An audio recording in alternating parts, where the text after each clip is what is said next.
Hey guys, welcome back to I'm Just a Fan. It's your host Ben, and we are going to be talking about something absolutely major.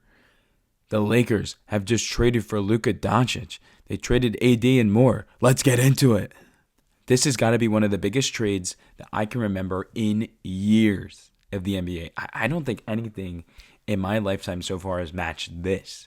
At the deadline, yes, the AD trade was big when he went to the Lakers. That was something that I can, say was close to this, but it wasn't on this level. I don't know if there's nothing really coming at the top of my head that is as big as this. I mean, this is absolutely insane. This is insane. This is insane. According to Shams, the Dallas Mavericks were trading Luka Doncic, Maxi Kleber, and Markieff Morris to the Los Angeles Lakers for Anthony Davis, Max Christie, and a 2029 first-round pick. There's also a 3-team deal with Utah, but I'm not going to get into that because that's not the subject of this video. My first impression when seeing that package is, why did the Mavericks not ask for more?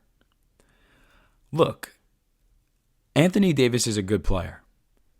Max Christie's a solid piece. Yeah, you get a first-round pick in 29. But this is Luka Doncic, 25 years old. He's not even technically in his prime yet. He's arguably one of, if not the best young NBA player in the league. And you're trading for a 31-year-old center/power forward. Now, he's very good at his job, but he's only going to get older. And we've seen how big men can age. This is just, in my opinion, malpractice at the highest order. This is not it. This is not it. You just do not do trades like this for the best talent in the NBA, or some of the best talent in the NBA. I don't think anyone is saying this is a good trade. I don't know a single person that's been like, oh yeah, the Mavs won the trade. No. I think at least starting it, this is pretty clearly the Lakers won this trade. Now, there were two reasons why, according to sources, that Luka was traded. So the Mavs had major concerns about moving forward with Luka Doncic due to his constant conditioning issues and looming commitment of another Supermax contract extension this summer. So it sounds like he wasn't really in the greatest shape, which is something that we've seen. We know he's had to improve on that. It was pretty evident even in the finals last summer that there were times where he just looked gassed. He's, creating 4-on-5 situations because he's either gassed or he's, yapping to the refs.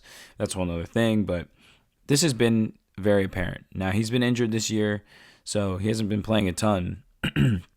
But apparently they were saying he was up to 270 pounds.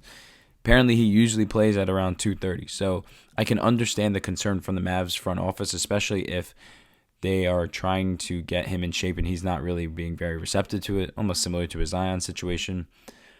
But what makes me have to pivot compared to Zion is this is Luka Doncic. This guy is a top 5 NBA talent in the league right now. He's 25 years old. I don't know. If I'm the GM, I don't know if I'm giving up on Luka. Also, if I'm the GM, wouldn't you want to trade Kyrie, the guy that's older than your young talent that still can get it together and that has proven to you that he's still very good and can get you to the NBA Finals? Like, I don't think people are really understanding that Luka Doncic was in the finals last summer. It hasn't even been a whole calendar year yet. And this man was traded. If you would have told me that in June, I would have spit in your face. I can't believe this. And I understand the weight concerns. I understand that. But at the same time, man, I just don't know if it's worth doing over that. I don't know if it's worth doing over that, in my opinion. Now, when we look at this for a fit for both teams, I don't necessarily hate it strictly as a basketball play. I think for the Mavericks, I think him and Kyrie is a decent duo. You get a little bit better on defense, which is obviously part of the trade because, Luka wasn't the greatest on defense. You get better defensively. So that's something that's always a plus, of course. And then you get at least another first-round pick. But after that, that's where I'm just like, I'm kind of good. Because LA, I think it would be an interesting fit to see LeBron and Luka. I don't know how that's necessarily going to work defensively because LeBron isn't really the greatest defensive player at this point of his career. So that is something I have a concern of. But I think the Lakers are really going to try to not necessarily use this as a gap year for them, but more just as in, hey, we're going to have him with LeBron for a year or two. We'll see how the fit goes. And then eventually LeBron's going to retire. So they have to focus not only on helping build a championship team with these two, but really trying to surround this team with talent.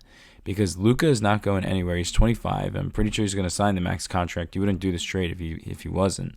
So he'll probably be there a minimum of 5 years. And to make a deal like this, you're going to have to bring in free agents. But again, he's 25. And he's playing in Los Angeles. And he's a Los Angeles Laker. He's not a Clipper. He's a Laker. I just don't see how you're not going to be able to get free agents as long as you have the cap space available.